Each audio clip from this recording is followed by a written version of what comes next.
alpha, beta, gamma, delta, epsilon, zeta, eta, theta, iota, kappa, lambda, mu, nu, xi, omicron, pi, rho, sigma, tau, upsilon, phi, chi, psi, omega. All right, I know this isn't a video about the alphabet, but the alphabet is so important that I intend to review it each week for a few weeks until we have it down. In fact, I would love it if you could get so smooth with the alphabet that you could do it in a single breath, like this. Alpha, beta, gamma, delta, epsilon, zeta, eta, theta, iota, kappa, lambda, mu, nu, xi, omicron, pi, rho, sigma, tau, upsilon, phi, chi, psi, omega. And see, I still have breath left over. So anyway, I work on the alphabet. But today we talk about vowels. Now everyone knows what vowels are, right? A, E, I, O, U. Those are the vowels. Well, Greek vowels are very similar, but try to imagine a language without vowels. The fact is you can't. Take a simple sentence like, God loves the world, and say it without vowels. The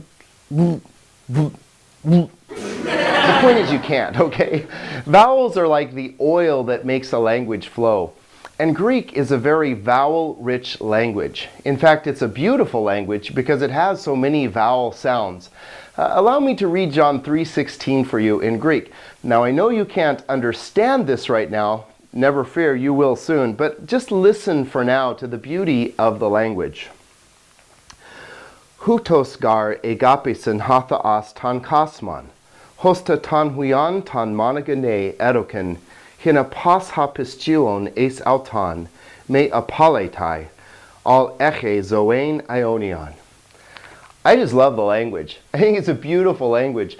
In fact, Greeks called people who spoke any other language barbarians because to them, other languages sounded like bar, bar, bar, bar, bar, bar. It was kind of a shot at their language. Nothing like the beautiful Greek tongue. Well, obviously, it's important to know the vowels. And we'll see that Greek has lots of use of vowels. And we also need to learn something called diphthongs. Yes, I did say diphthongs. My kids always think I'm making fun of somebody. You're a diphthong or something like that. But no, a diphthong is simply two vowels that go together to make a single sound. So we'll need to learn the diphthongs as well as the vowels today. So meet the Greek vowel. As you can see, it's very similar to the English vowel. A, E, I, O, U, of course. In Greek, it would be alpha, epsilon, iota, omicron, upsilon. 5 English vowels, 5 Greek vowels. But what are these two oddballs doing hanging on? Well, the eta and the omega can be thought of as like a lengthened alpha and a lengthened omicron. In English, the A can sound like A or A. Well, in Greek, we have 2 symbols for those sounds, alpha and eta.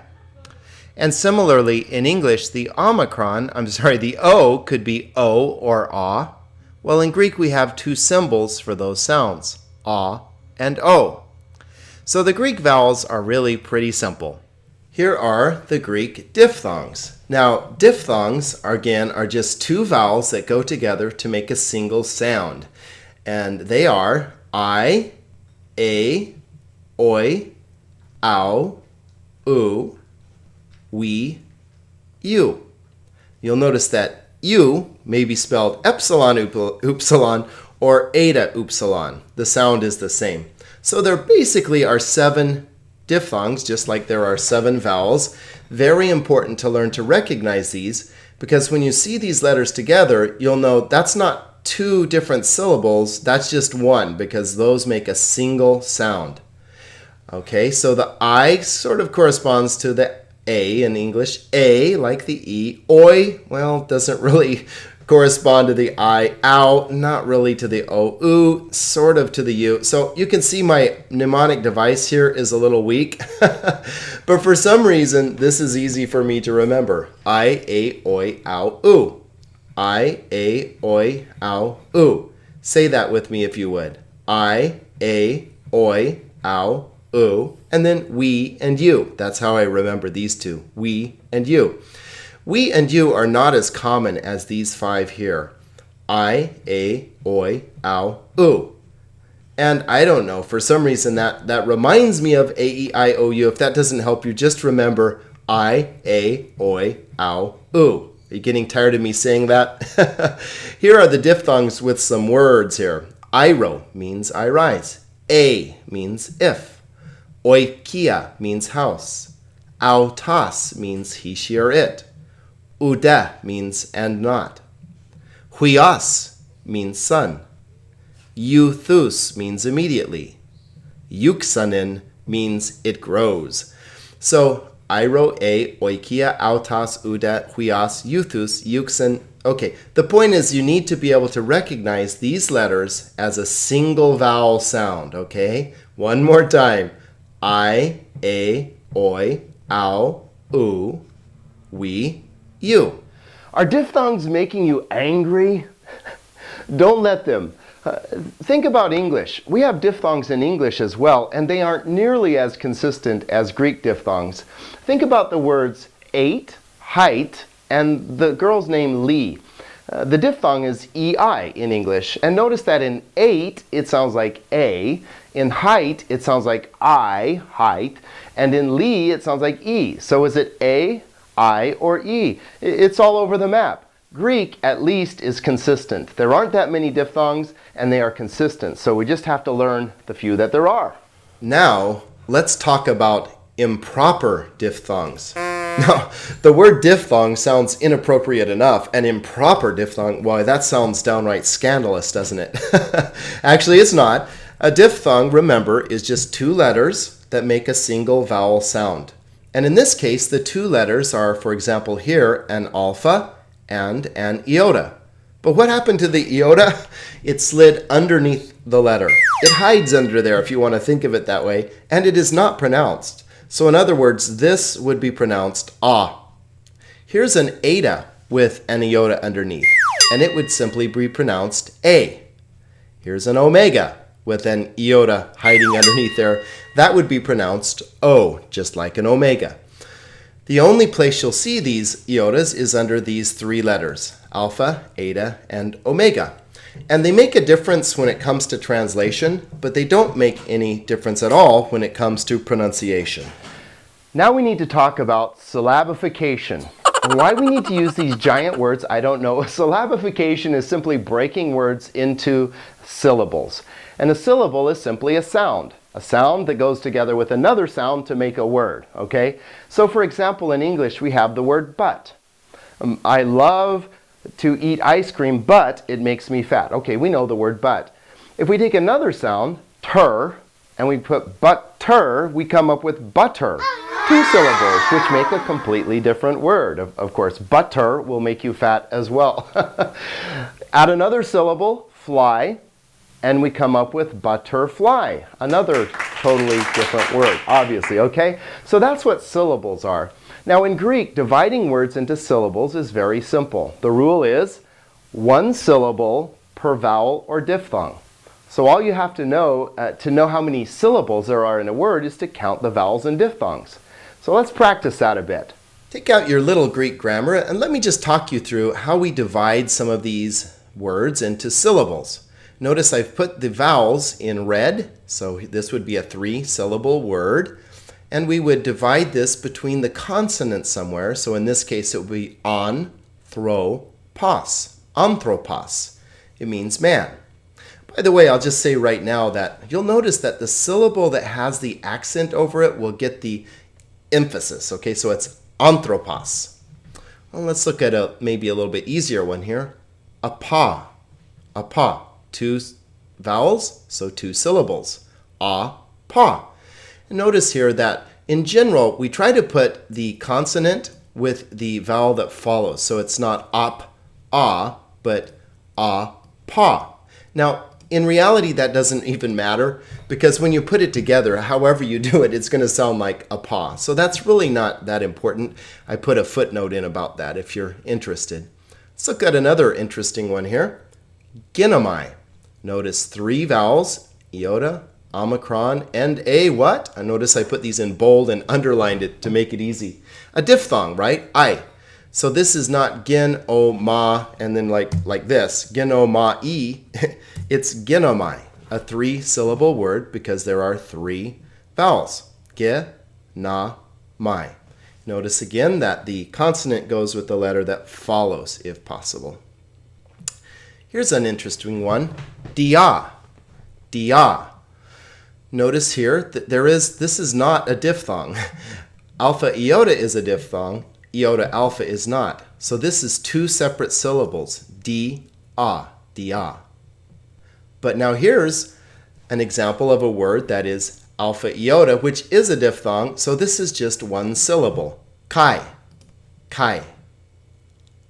How about this one? I'll bet you know, right? 2 syllables because there are 2 vowels. E, go. Take a look at Amy. Very common verb here. Amy. How many syllables here? Well, A is a diphthong, right? So it's a, me. All right? Let's look at a little longer word here. Erchamai. Er-cha-mai. So there are 3 vowel sounds, 3 syllables. Er-cha-mai. Get the hang of this? It's not really too awful, is it? Lego. Le-go, right? 2 vowels, 2 syllables. Okay? Here's one with kind of a lot of vowels all stuck together here. Poi, e, o. Notice that oi is a diphthong, so this is poi, e. Oops, I did this wrong. This should actually be colored red, like this. So I did this wrong. This should be red. Forgive me. It's probably already fixed in your book by now, but I just noticed I made that mistake. It's easy to do that because the vowels, look at this word. It's 1 consonant and 3 vowel sounds, 3 syllables. This is typical of Greek. I told you that it's a very vowel-rich language. Poieo, poieo. It's pretty. It doesn't have all those guttural sounds like English or German or something like that. How about adelphos? Here we have 3 vowel sounds.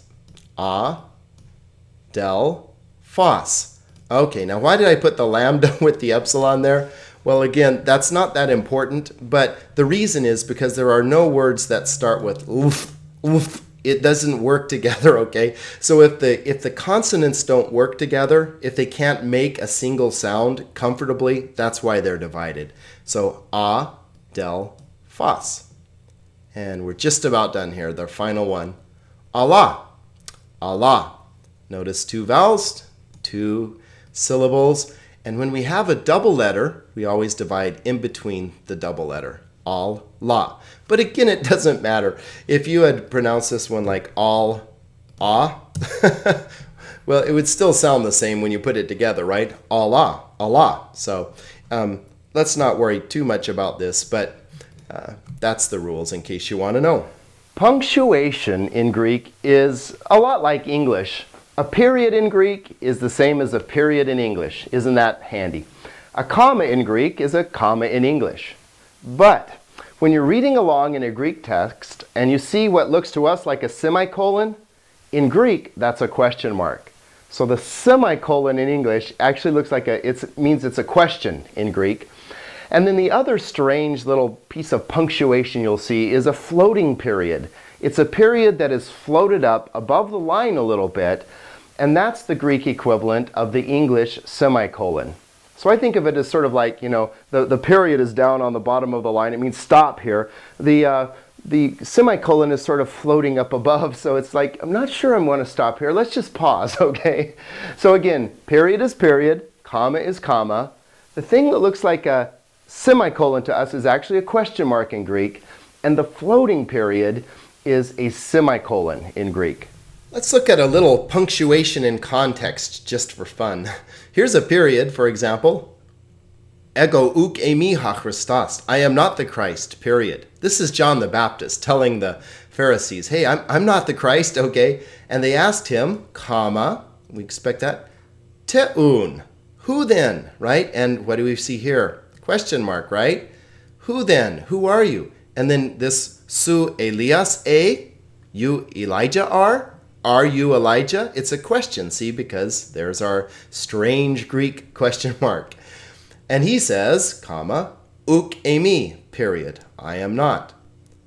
Ha prophetes esu, are you the prophet? No, right? Question. And he answered, comma, no, period. And they said to him, who are you?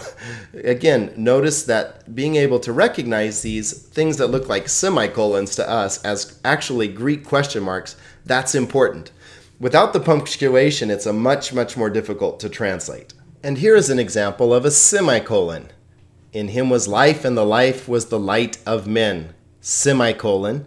And the light is shining in the darkness, and the darkness does not overcome it. Okay, we know the verse, right, from John 1. But notice here we have these two independent clauses separated with a conjunction kai, which is and in English, and a semicolon. So the semicolon is used just like it would be in English. The main thing is just be aware that when you see this strange floating period, you're looking at a semicolon.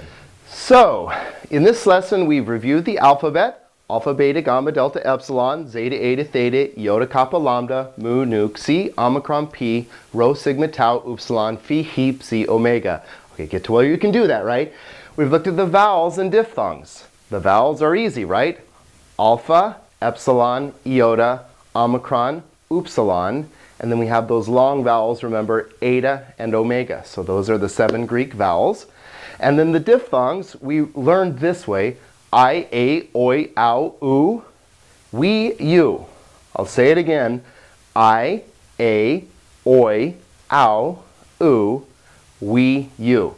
Got to learn to see those two as those two letters coming together to make the single sound. That's a diphthong, okay? We've talked about how to divide words into syllables. We've seen how to punctuate sentences. We're really about ready to read some Greek.